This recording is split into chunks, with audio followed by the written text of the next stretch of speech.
Madison Clark walked into her penthouse just after midnight heels, still on a failed contract folded inside her coat pocket. The lights were off. From the living room came the soft sound of a guitar and a man's voice she had never heard before, steady and low. She stepped closer and froze. Caleb Brooks, the single dad she had hired to clean her apartment, was singing a song that made her chest collapse. Beside the guitar sat an old cassette tape, and Madison realized he knew something about her past. The penthouse always smelled the same when Madison walked in lemon polish, fresh linen, nothing personal. That was the point. She had paid for a life that left no fingerprints, and for 3 months, Caleb Brooks had kept it that way, without ever asking what kind of woman lived inside it. He came twice a week, quiet on time, gone before she returned from the office. He never asked for more hours, never made small talk in the elevator, never left a note on the counter. The agency had sent him after her last housekeeper quit without warning, and Madison had approved his file in under a minute. Single father, multiple part-time jobs, decent references. She had not bothered to read the rest. Her assistant mentioned once that Caleb also worked nights somewhere downtown, and that he was always careful about his hours. Madison had nodded the way she nodded at most things that did not concern revenue. To her, he was a service, a function, a man whose name she remembered only because it appeared on a recurring invoice every 2 weeks. That night was supposed to end differently.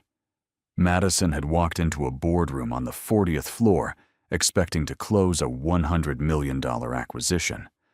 She had walked out 2 hours later with a folded contract and a polite refusal from a man who had spent the last 6 months pretending to be interested. Her driver took her home in silence. She did not cry. She never cried over deals.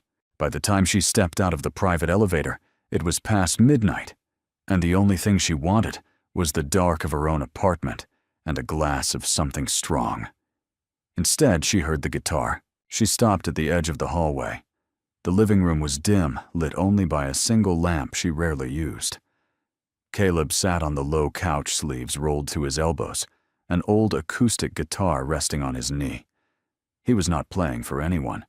He was playing the way people play when they think the world is asleep. Madison had heard professional musicians at private events. Men and women paid 5 figures for an hour of polished noise. None of them sounded like this. The way Caleb's fingers shaped each note, the way his voice broke and recovered without trying it, was the sound of a man who had once lived inside music and had not visited it in a long time. Then the melody settled, and something in her chest gave out.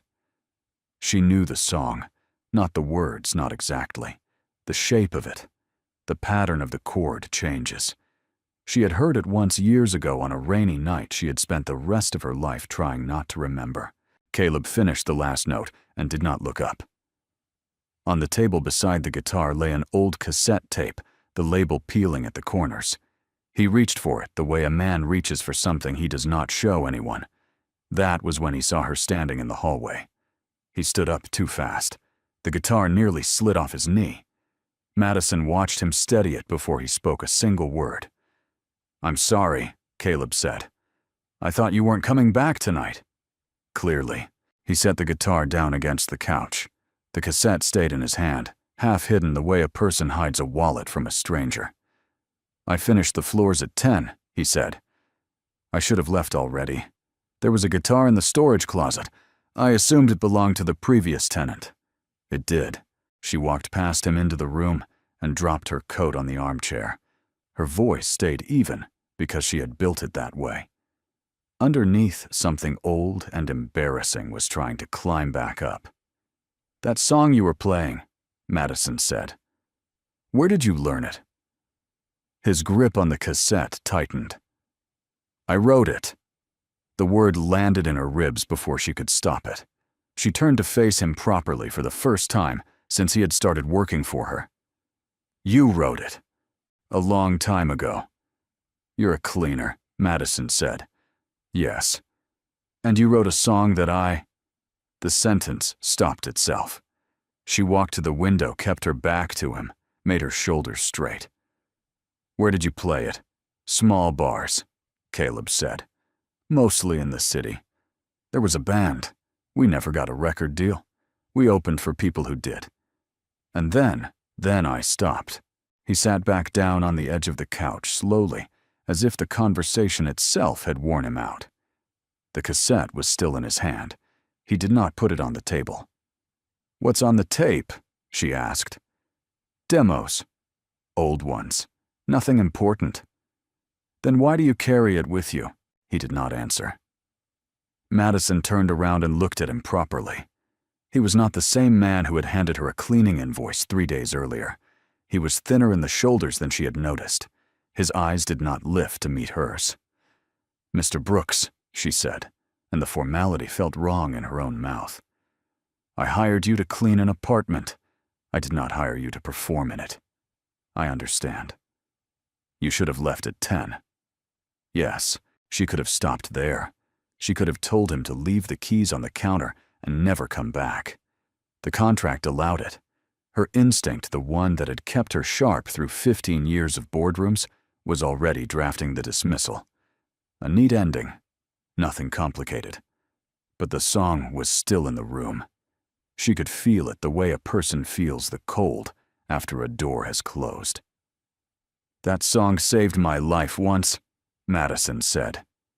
Caleb finally looked up. I don't say that lightly, she added. I don't say things like that at all. But it did. I was 23. I was about to make a decision I could not undo. I heard that song on the radio in someone else's car, and I changed my mind about one thing.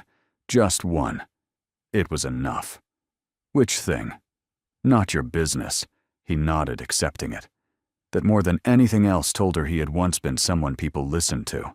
She crossed the room and stopped in front of the couch. The cassette was still in his hand. I'm not going to fire you tonight, Madison said. I'm also not going to pretend I didn't hear what I just heard. So you have a choice. You can finish out the week, collect your check, and we never speak of this again. Or you can tell me your name properly, the one you used when you wrote that song. His thumb moved across the peeling label. It's the same name, Caleb said quietly. Caleb Brooks. I just stopped saying it that way. Then say it that way again. Once. So I know I heard it correctly. He looked at her. For the first time since she had walked into the room, his eyes did not slide off hers. Caleb Brooks. I wrote a song called The Room Without Windows, a long time ago in a band that nobody remembers. Madison felt the floor of her chest open and close. She did not let it show on her face. Finish the week, she said. We'll talk again on Friday.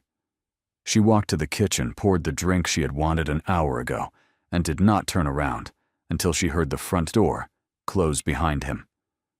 Only then did she look at the couch. The guitar was still there. The cassette was gone. Friday came, and Madison did what she always did when a problem refused to leave her desk. She opened a file on it. She had her assistant pull every public record under the name Caleb Brooks, narrowed by age by city. By the years, a band might have played small rooms downtown. Most of what came back was useless. A handful of credits buried in liner notes. A few photographs from venues that had since closed. In every image, he was standing slightly behind the singer, head down, hands on the strings. He had written more than she expected. His name appeared on songs that other people had recorded, polished, released, and forgotten. He had been the kind of musician the industry uses and does not pay properly. The kind that builds the song and then watches someone else sign the back of the check. There was no scandal, no drug story, no betrayal big enough to make a headline. He had simply tried for a long time and then stopped. The folder was thin. That was the worst part of it. When Caleb arrived for his Friday shift, Madison was already in the kitchen, 2 coffees on the counter. He stood at the doorway. With his coat still on the way, a man stands when he is not sure whether he is being thanked or fired. Sit down, she said. He sat. She slid one of the coffees across the marble. I looked into you, Madison said. I want you to know that before we have this conversation, I don't pretend to be surprised by people. I prefer to be informed. All right.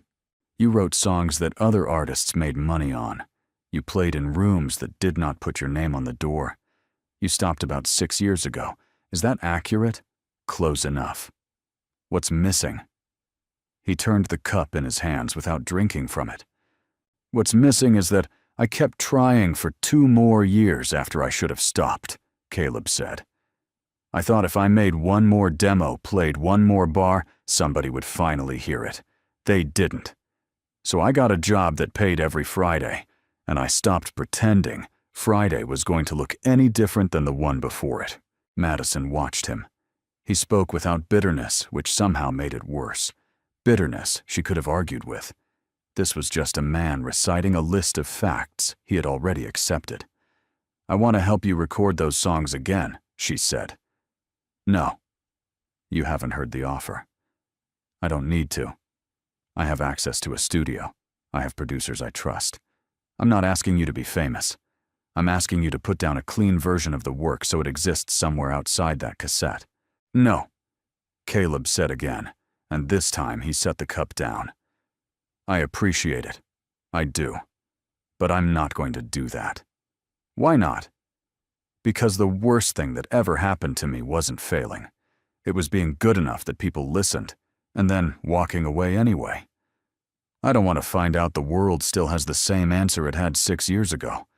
I'd rather not ask the question. He picked up a cloth from the counter, and started cleaning a surface that did not need cleaning. Madison let him. She understood the gesture. She had used work the same way for 15 years. Over the next 2 weeks, the apartment kept its rhythm. Caleb came in on his scheduled days. He polished, vacuumed, restocked, and left. He did not bring up the conversation again. Neither did she. The guitar stayed where he had left it the first night, leaning against the couch untouched. He had begun keeping a small canvas case in the storage closet during his shifts, the kind a man uses when he carries an instrument across the city by subway, and he picked it up on his way out each evening. Madison began coming home earlier than she used to. She told herself it was about the negotiations she was preparing for. She did not let herself examine the other reason. Some evenings, she sat in the living room with a glass of wine and a stack of contracts, and the guitar sat across from her like a witness. On a Tuesday, Caleb stayed past his hours to fix a cabinet hinge that had been loose for months. Madison was in the kitchen. She had not asked him to fix it.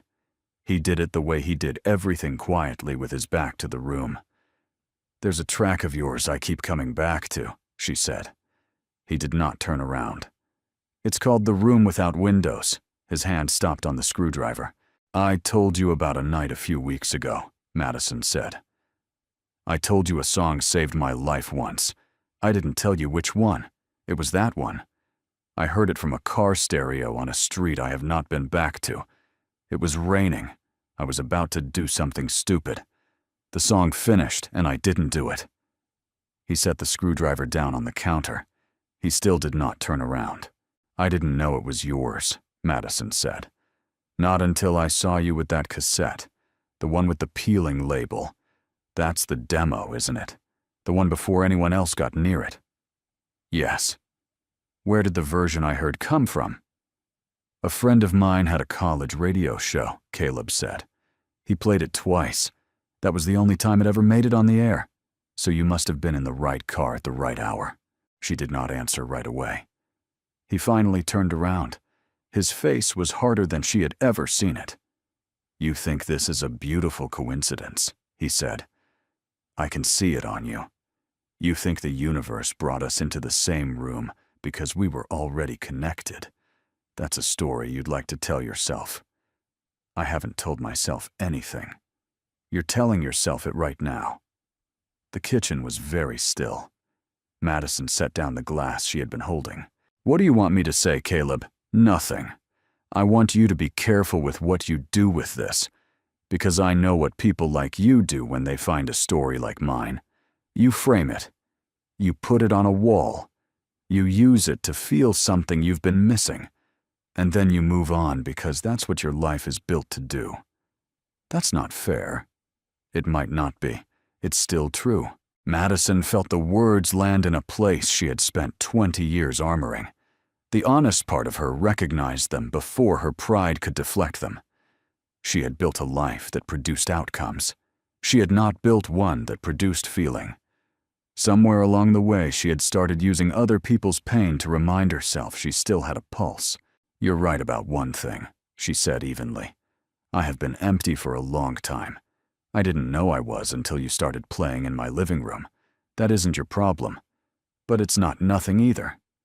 He looked at her for a long moment. Then he went back to the hinge. "Finish your wine, Ms. Clark," Caleb said. "I'll be done in 10 minutes." She did not finish her wine. She left the kitchen and did not come back until she heard the front door close. 3 days later, Madison made a decision she should not have made. The company's annual fundraiser was 8 weeks away. It was the kind of event where she gave a controlled speech, shook 200 important hands, and raised 7 figures for a foundation board that mostly funded itself. Every year, the entertainment slot went to a name the press could photograph. This year, she had not chosen one yet. She thought about Caleb, not as a guest, as a closing act. She knew he would refuse if she asked him directly, so she did not ask. She had her assistant retrieve the canvas case Caleb kept in the storage closet, opened it, and copied the demo cassette inside without disturbing anything else. She had the demo digitized within a day and slipped the case back where it had been. She sent the file to a producer she trusted, a man named Daniel Hayes, with a note that said simply, "Tell me if this is real." Daniel called her back within 48 hours. He told her the songs were the best unreleased material he had heard in 5 years. He asked who the artist was, and whether the artist was available, and whether Madison had the rights to bring him in for a session. "I'll handle it," she told him. "Hold the slot." She told herself she was protecting Caleb. She told herself he would understand once he saw the room, the lights, the audience that paid attention because they had paid for the seats.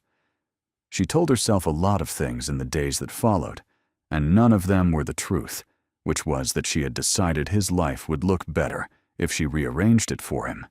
Caleb came in on a Thursday. Madison met him at the door with a folder. "I want to talk to you about something," she said. "Sit down." She did not give him a coffee this time. She gave him the folder. Inside it was a printed agreement, an event date, a fee that was higher than anything he had ever been paid for music, and a paragraph about a producer named Daniel Hayes, who had already cleared his calendar. Caleb read the first page. He read the second. His jaw set in a way Madison had not seen before. "You sent him the cassette." "I sent him a digital copy, without asking me. I knew what you would say." "Of course you did," Caleb said. "That's why you didn't ask, because you didn't want my answer. You wanted my work. That's not what this is. That's exactly what this is." He closed the folder. He set it down on the marble with a control that was somehow more frightening than anger. "Do you know how many people have done this to me?" "Madison."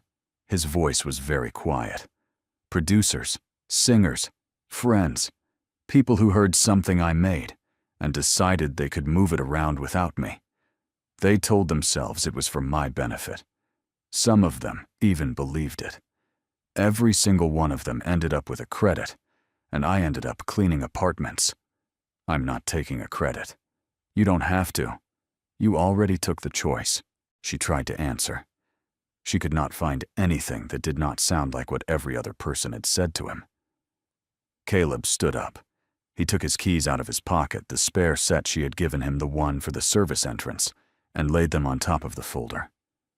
He walked to the living room, picked up the guitar, and brought it back. He set the guitar on the couch by the door.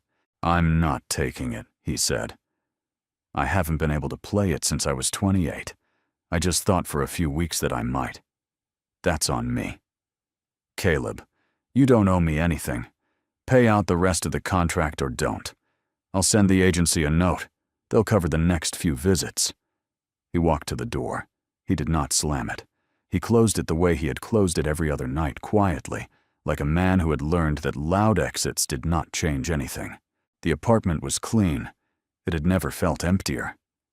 The fundraiser took over the top floor of a hotel on Park Avenue 8 weeks later. Madison wore black. She shook the hands she was supposed to shake. She smiled at the donors who liked it when she smiled. She walked through the rehearsal of her own speech with the ease of a woman who had given 200 speeches in 15 years, backstage behind a velvet curtain that the audience would not see. The entertainment slot sat empty.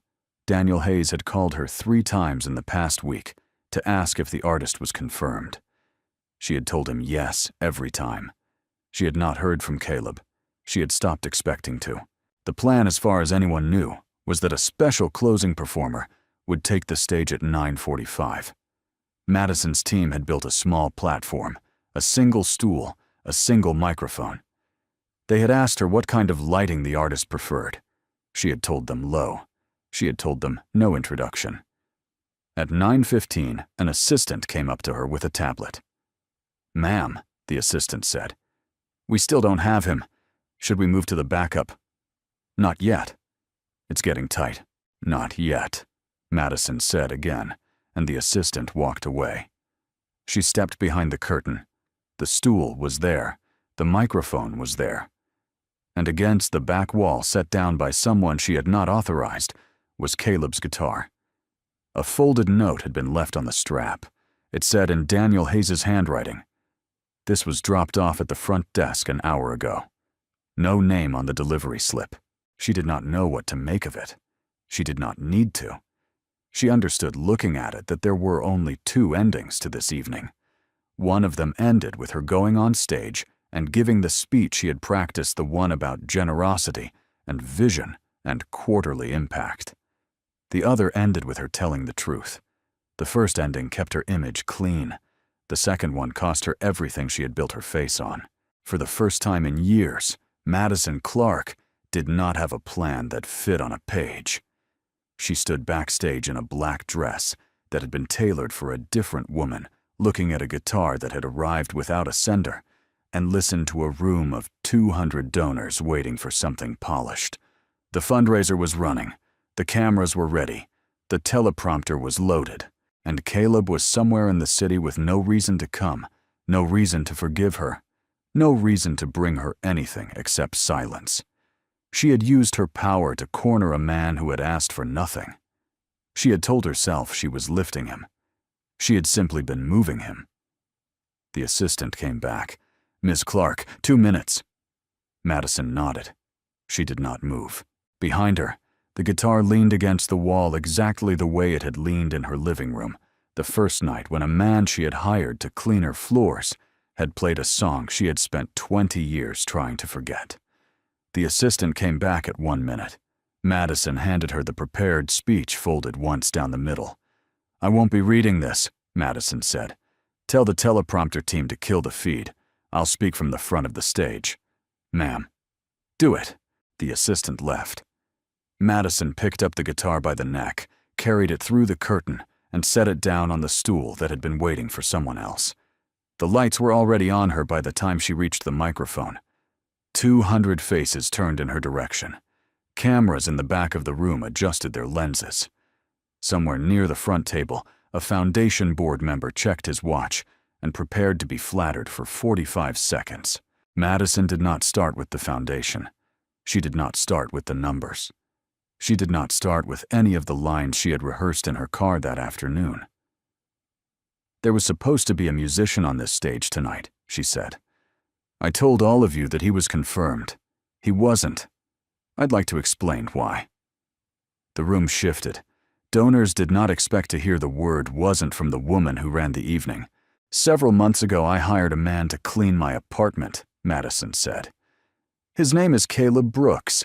He came twice a week. He was quiet. He did his job.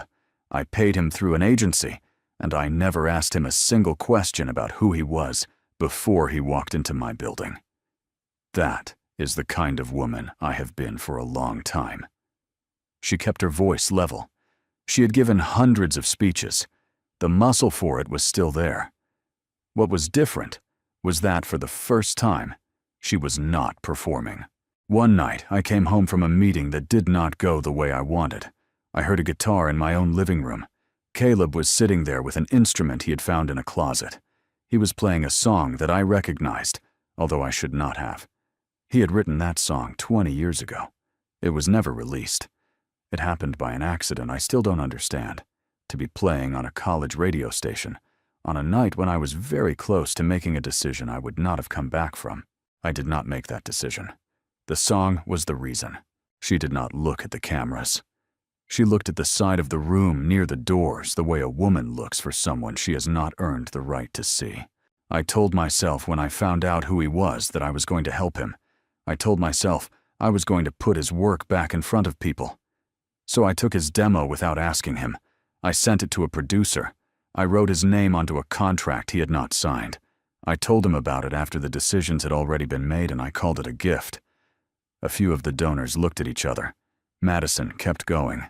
He told me very calmly that I had taken the only thing he had left, which was the right to choose, when his own voice came back into the world. He was correct. He returned my keys, and he walked out of my apartment. And in the 8 weeks since then, I have not been able to look at the empty stool in my living room without understanding exactly what I did. She stepped sideways. She set her hand on the back of the stool. The guitar caught the light. "I hired a man to clean my home," Madison said. "What I should have hired was someone to teach me how to live inside it. I've been very good at building rooms with no windows in them. I've been very good at making sure no one ever sees the inside. Tonight that is over. Whatever this evening was supposed to look like on paper, it is not going to look like that anymore." She let her hand fall away from the stool. "If Caleb is in this room, and I have no right to expect that he is, I am not asking him to perform. The instrument is here. The chair is here. If he still has a song the world has not heard, this room will be quiet enough to hear it. If he doesn't want to play, I will respect that the way I should have respected it the first time." She stepped back from the microphone.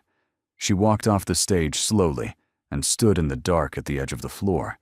For nearly half a minute, no one moved. The room had been built for applause and did not know what to do with silence.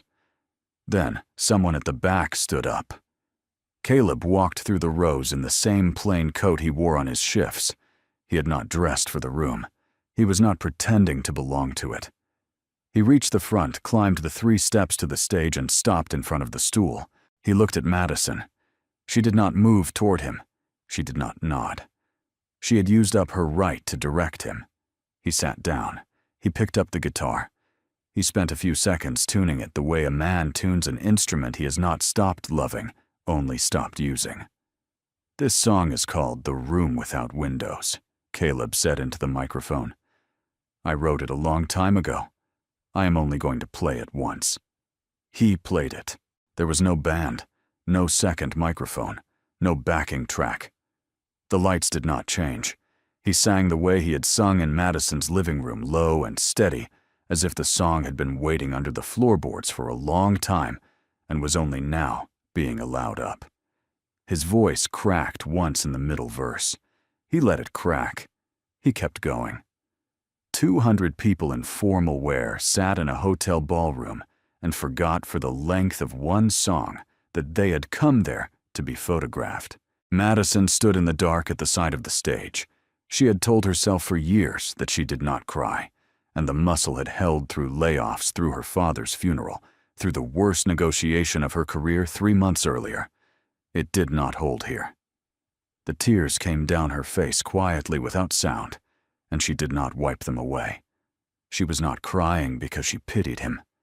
She was crying because she finally understood that he had never needed her pity.